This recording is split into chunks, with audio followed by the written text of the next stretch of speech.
So all of those little boys running around with guns who believe that sure, them will go in front of a judge and they will plead a case and they will go through some bargaining process and they get 6 months and come out. Rubbish! What them say? Radam! You're going to get 15 years minimum. Radam!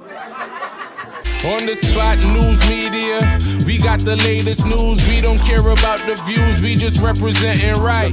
Put local news internationally every night. On the spot, wave that Jamaican flag from left to right. Let's get it right, y'all know the type. We ain't dealing with the hype. We make it take flight. Yeah, man, my viewers and subscribers, what go on? A blessed and wonderful Tuesday evening to each and every person out there tuning into On The Spot News Media. Now, my peeps, I have a few stories to share with you, the regular members of Chan Public and also members of the diaspora. So please like the video, share the video, watch the entire vlog so you can get a full understanding and a better appreciation of everything we are going in Jamaica. So now, my peeps, the first story that me I got touch upon is one that I made mention of in this morning's vlog about this clergyman presently on your screen, Lynval Lewis, a pastor of the Spanish Town Tabernacle, and he is also the pastor of the Greater Portmore Tabernacle Churches. Now, this man's life was taken by criminal elements in Portmore, St. Catherine yesterday.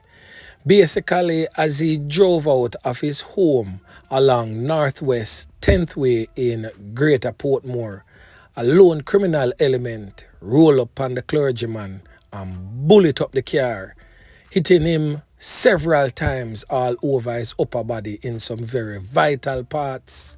He was, however, rushed to the hospital where, sadly, he did not make it. So let me take this time out just to offer my most sincere condolences to the bereaved families. But this is definitely a rather bizarre type of knockings and clappings that has sparked the interest of the entire nation and that also of On The Spot News Media. Now, we are going to talk to the police officers. We are going to hear from the head of the Constabulary Communications Unit, that is the CCU, as they relay the little information that they have. And then, of course, On The Spot News Media, I got definitely see if him can put 2 and 2 together. Or, I should have said, attempt, because this case is definitely far from over. So anyway, head of the Constabulary Force Corporate Communications Unit, Senior Superintendent Stephanie Lindsay, says preliminary checks have not suggested that Lewis was involved in any criminal activities. So we're going to hear from the Senior Superintendent Stephanie Lindsay right now. Listen.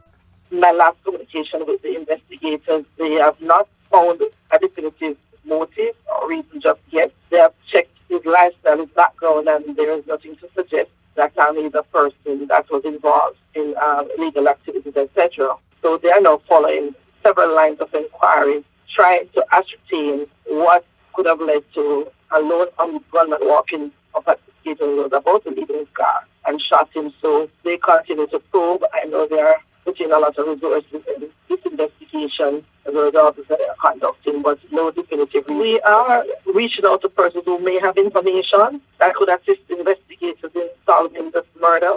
I know that he is a part of a big church community as well as his family, and they would want to see some results and want to see this matter solved as quickly as possible. So we believe that there may be persons out there with information that can assist, so they should make contact with the investigators at the Greater Portmore, or the refer to as the 100-man police station, or just call the 119 or 311 and share what they know in relation to this matter. So now, my peeps, I have some things to question. Is it that the police purposefully left out some information just to probably facilitate their investigation, or what? Because a very vital piece of the puzzle, which is normally stated if that person is of such relation, that type of information would have usually been relayed to members of the public. But I have noticed that all but one news outlet has stated the pastor's close relation to a certain prominent public figure. Now, before I make mention of that particular public figure, let's jog your memories for a little bit. On your screen is a former JLP councilor caretaker for St. Catherine that goes by the name of Lennox Hines. Now, for those who can remember that this councilor caretaker lost his life sometime in early May of this year in the vicinity of Marcus Garvey Drive in Kingston, where criminal elements rode up on him and basically took his life in one of the most horrific manner in full view of a female who was in that same vehicle with him. Now, I'm just wondering, let me turn on the bulb and think for a minute. The pastor is also the husband of a Jamaica Labour Party councilor caretaker. Is this just sheer coincidence, or does it have any link between the two brutal loss of life? Because Lennox Hines, a JLP councilor caretaker, now the pastor, the husband of another JLP councilor caretaker. Jamaica, something not right about that one here. Do you agree? Comment below. But anyway, make we move on. So all of those little boys running around with guns who believe that them will go in front of a judge and they will plead a case and they will go through some bargaining process and they get 6 months and come out, you're going to get 15 years minimum. Radam is also that the gangs are organizing around trying to rob business places such as supermarkets and other enterprises. They are trying to hijack shipments of goods. During the Christmas season, there's a sense that business places have a lot of cash and a lot of goods moving around, and that they have quick buyers for them, and they can hijack stocks that are being moved around, and they can, if they hit business places, they'll get a lot of cash.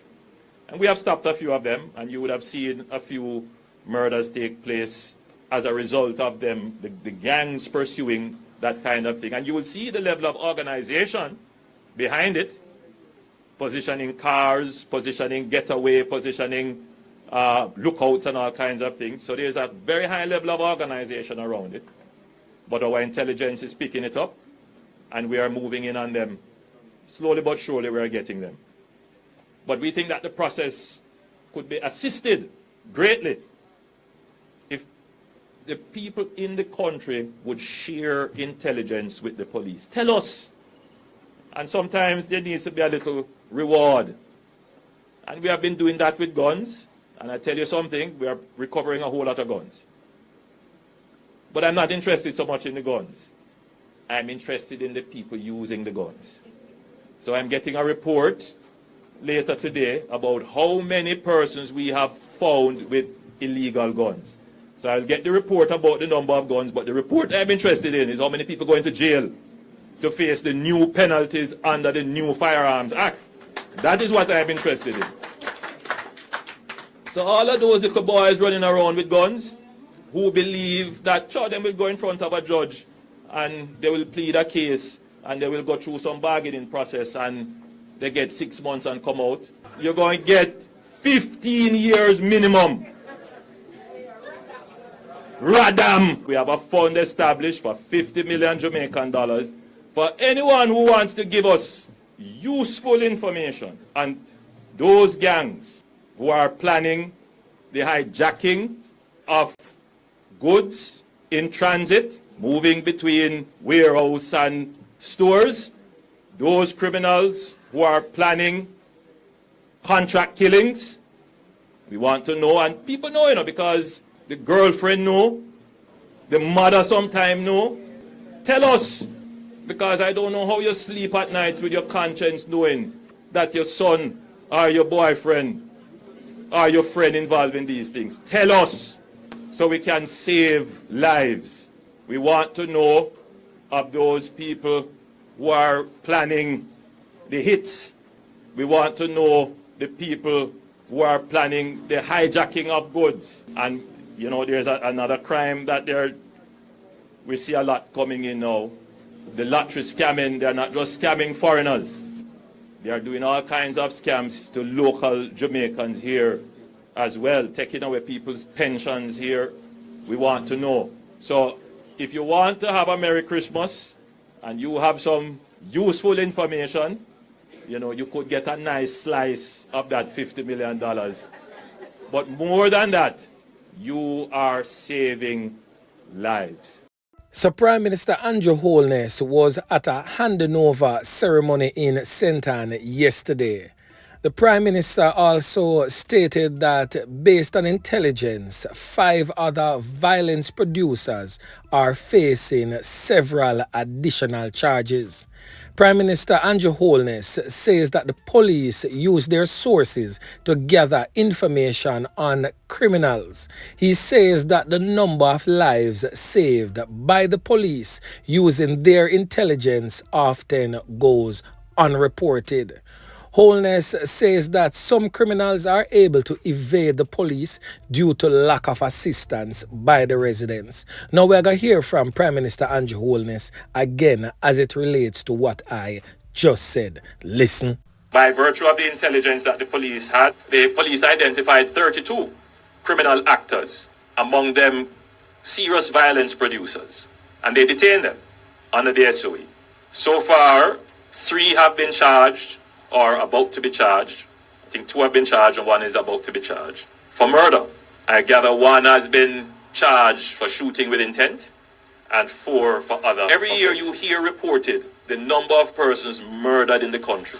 But what you don't hear reported is the number of lives the police save every year by acting on intelligence. So we allow the police to be able to act on intelligence to save lives. That is well accepted. So the police, through various methods, as I'm saying, I'm not saying everything that all the capacity we have, but they will pick up that, for example, a hit has been placed on someone and they are able to contact the person whose life may be at risk and warn them. They are able to intercept the person who is going to do the killing, and we do on a yearly basis over 350 of that. Some of them get away. We don't know about it. Why we don't know? Because you didn't tell us, or we didn't pick it up in communication. And generally, the police won't know everything. But if you cooperate and give us the information, we will be able to act preemptively to save more lives. We are in a tourist parish, and I'm seeing our friends overseas picking up the actions that we are taking. Jamaica is a sovereign country. We must take responsibility for our problems. And for decades, we were taking responsibility for our problems. We were depending on other people to solve our problems for us and to tell us how we should solve our problems. But that can't work. We live here. And as long as I am your Prime Minister and you will have me, you will know that I will ensure that this country takes responsibility for its problems and do what is necessary to bring this problem, which has been with us for decades under control.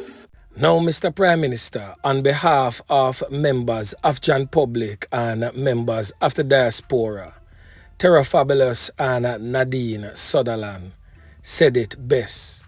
I hope you mean some action and this is not just a bag of mouth.